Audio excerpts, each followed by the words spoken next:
এই পথ যদি না শেষ হয় তবে কেমন হতো তুমি বলো। হ্যালো গাইস, কেমন আছেন আপনারা? আজকে আমরা ঢাকা রংপুর মহাসড়কে, এটা হলো বাংলাদেশের বর্তমানে সবচেয়ে ভালো একটা সড়ক।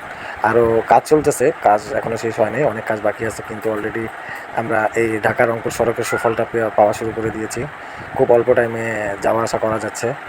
আর সিলেট চিটাংয়ের কথা না বললেই নয়, এগুলো হলো বর্তমানে সবচেয়ে খারাপ সড়ক হলো সিলেট রোডটা, কিন্তু এখন বাংলাদেশের সবচেয়ে ভালো সড়ক হলো এই রংপুর সড়কটা, রংপুর মহাসড়কটা। আর আশেপাশের দৃশ্যটা দেখলে আরও মন খুশি হয়ে যায়। ধান লাগানো হয়েছিল, ধান পাকা শুরু হয়ে গেছে অলরেডি, দেখবেন সব জায়গায় হলুদ হলুদ দেখা যাবে।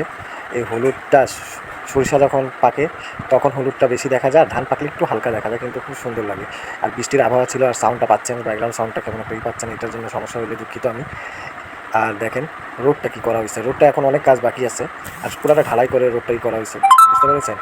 এই যে আমার একটা মেসেজ এসে বললো ইয়ের টাইমে। আর দেখেন দৃশ্যগুলো, আর আবহাওয়াটা সেই ছিল, বৃষ্টি আবহাওয়া ছিল, বৃষ্টি পড়বে। আর বৃষ্টির মধ্যেই ভিডিও করা শুরু করেছিলাম বৃষ্টি দেখে। আর রোডটা এখনও 100% কাজ শেষ হয়নি, 100% কাজ শেষ হলে খুব ভালো লাগবে, আর খুব অল্প সময়ে মানুষ গন্তব্যে পৌঁছাতে পারবে। আর ভিডিওটা কেমন লাগলো বলবেন, কমেন্ট করবেন, শেয়ার করবেন, আর বেশি বেশি লাইক করবেন, আর আমাকে সাপোর্ট করবেন। ভালো থাকবেন, সুস্থ থাকবেন, আল্লাহ হাফেজ।